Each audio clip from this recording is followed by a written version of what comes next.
መቃብር ይዘው ዘንድ ያልቻለ ከሞት በላይ ከፍ ብሎ የተነሳ የነገስታት ንጉሥ የዓለም ቤዛ ለሰው ዘር ሁሉ ዕዳ የከፈለ እንደሱ ያለ የሌለ ምስጋናና እልልታ ክብር የሚገባው ለሱ ብቻ ነው።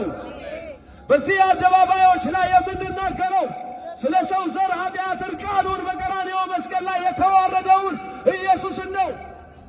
እሱ ወንድሜ ላንተ ኃጢአት ዕዳ ከፍሎልሃል። አባቶቻችን የሰበኩት ሐዋርያት የተናገሩት ነቢያት ያወሩለት መዝሙራት የዘመሩለት ጻፊዎች የጻፉለት ኢየሱስ ክርስቶስ አዳኝ መሆኑን ነው።